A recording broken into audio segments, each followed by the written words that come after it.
प्यारे श्रोताओं नमस्कार। मैं हूं आपकी होस्ट मीता गुप्ता। ज्ञानवापी चैनल में आपका स्वागत है। आप सुन रहे हैं पॉडकास्ट अद्भुत चरित्र। दोस्तों, महाभारत युद्ध क्यों हुआ था? इसके बहुत से कारण थे। उनमें से एक कारण था महाराज धृतराष्ट्र। जी हाँ, कुरुराज धृतराष्ट्र, जो हस्तिनापुर के राजा थे और अपने पुत्र के मोह में फंसकर पुत्र की गलतियों को छिपाते रहे और उसके अनुचित कार्यों का भी समर्थन करते रहे, जिसका परिणाम महाभारत युद्ध के रूप में सामने आया। धृतराष्ट्र का ये चरित्र गीता प्रेस द्वारा प्रकाशित किताब महाभारत के प्रमुख पात्र में से लिया गया है। तो चलिए आज राजा धृतराष्ट्र के जीवन की कहानी सुनते हैं। धृतराष्ट्र महाभारत के प्रमुख पात्रों में से एक थे। वे हस्तिनापुर के राजा और कौरवों के पिता थे। धृतराष्ट्र राजा विचित्रवीर्य की संतान थे। उनकी माता का नाम अंबिका था। जब विचित्रवीर्य की मृत्यु हो गई तब उनका कोई उत्तराधिकारी न था। इसलिए विचित्रवीर्य की माता सत्यवती ने अपने पहले पुत्र वेदव्यास से अंबिका को नियोग द्वारा पुत्र की प्राप्ति करवाई थी, परंतु वेदव्यास का कुरूप रूप देखकर अंबिका बहुत डर गई थी और उसने अपनी आंखें बंद कर ली थीं। इसलिए वेदव्यास ने माता सत्यवती को बताया कि अंबिका का पुत्र अंधा पैदा होगा। धृतराष्ट्र को जन्म से अंधे होने के कारण उन्हें राज सिंहासन के लिए अयोग्य समझा गया और उनके छोटे भाई पांडु को हस्तिनापुर का राजा बनाया गया। लेकिन कुछ समय बाद पांडु की भी मृत्यु हो गई। तब धृतराष्ट्र को ही हस्तिनापुर का राजा बनाया गया। वे भीष्म, द्रोण, कृपाचार्य तथा विदुर की सलाह से राज्य का संचालन करते थे। उन्हें कर्तव्य का ज्ञान था, फिर भी वे एक कमजोर और निर्णय लेने में असमर्थ राजा साबित हुए।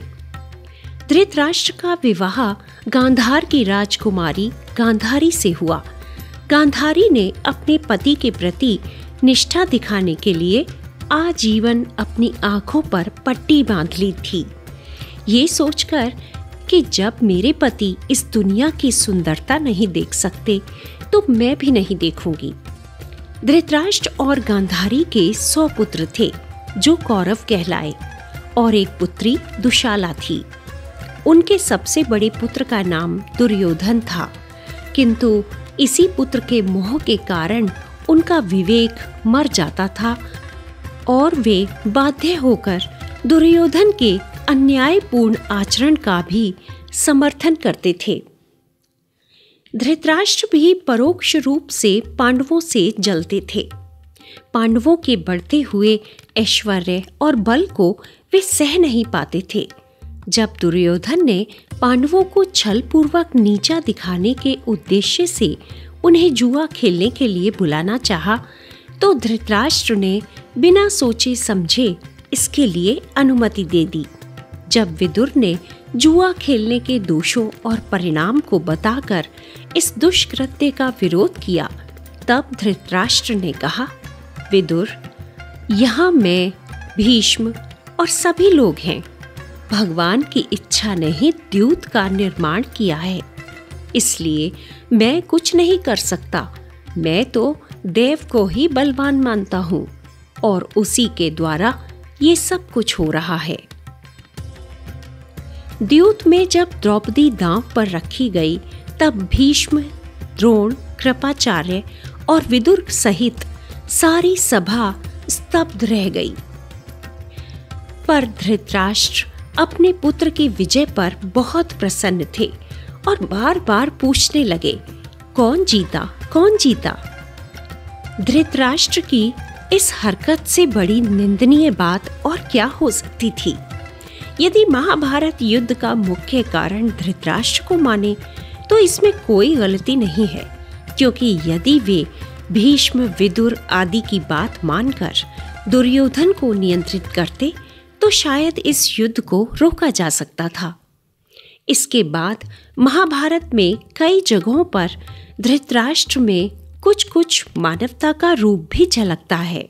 जैसे द्रौपदी के साथ पांडवों के विवाह की बात सुनकर धृतराष्ट्र ने अहो भाग्य कहकर आनंद प्रदर्शित किया तथा विदुर को भेजकर पांडवों को बुलवाया।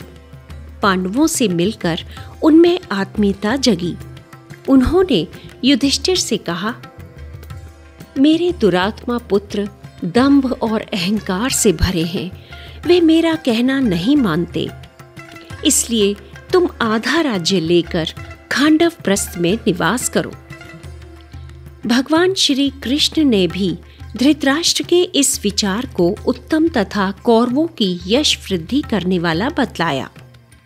महाभारत में भी यह वर्णित है कि महाराज धृतराष्ट्र ने द्रौपदी के संदर्भ में दुर्योधन को फटकारा था और द्रौपदी को सांत्वना देते हुए कहा, बहु द्रौपदी, तुम मेरे पुत्र वधुओं में सर्वश्रेष्ठ और धर्मपरायण सती हो।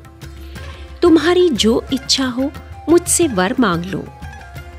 यह सुनकर द्रौपदी ने युधिष्ठिर, भीम, अर्जुन, नकुल और सहदेव को दुर्योधन के दास भाव से मुक्त करवा लिया। वैसे महाराज धृतराष्ट्र श्री कृष्ण के अंतरंग भक्त भी थे, इसलिए उन्होंने अंधे होते हुए भी भगवत कृपा से भगवान के दिव्य रूप के दर्शन किए जब संजय ने युद्ध के बीच की सारी घटनाएं सुनाई थीं। परंतु अपने पुत्र मोह में पड़कर वे दुर्योधन के अत्याचार और अन्याय को कभी रोक नहीं पाए। अपने पुत्र के ऊपर अंध वात्सल्य रखने वाले पिता की जो गति होती है, वही गति अंत में धृतराष्ट्र की भी हुई। युद्ध में उन्होंने अपने सामने 100 पुत्रों की दर्दनाक मृत्यु देखी। युधिष्ठिर के राजा बनने के कुछ दिनों बाद उन्होंने हस्तिनापुर छोड़ दिया और तपस्या के लिए अपनी पत्नी गांधारी और विदुर के साथ वन में चले गए और भगवान की आराधना में व्यस्त हो गए। अंततः जंगल में एक आग में घिरकर उनकी मृत्यु हो गई। तो दोस्तों, धृतराष्ट्र का जीवन हमें ये सिखाता है कि जीवन का मोह, पुत्र मोह, व्यक्ति की कमजोरी परिणाम स्वरूप विनाश का प्रतीक है। उनका पक्षपात, सही और गलत के बीच भेद न करना और पुत्र मोह अंततः कौरव वंश के विनाश का कारण बना। उनके जीवन की ये कहानी सिखाती है कि राजा को केवल न्याय और धर्म के मार्ग पर ही चलना चाहिए, अन्यथा पूरे समाज को इसके दुष्परिणाम भुगतने पड़ते हैं। तो दोस्तों, अब अगले एपिसोड में हम धृतराष्ट्र के छोटे भाई यानी पांडु की कहानी व उनका जीवन परिचय सुनेंगे। अगर आपको ये अद्भुत चरित्र, जिन्होंने एक इतिहास का निर्माण किया, पसंद आ रहे हो तो प्लीज इस चैनल को सब्सक्राइब, लाइक और अपने परिचितों के साथ शेयर जरूर करें ताकि सही तथ्य आपको पता चल सके। तो मिलते हैं अगले एपिसोड में। तब तक के लिए नमस्कार और पॉडकास्ट सुनने के लिए धन्यवाद।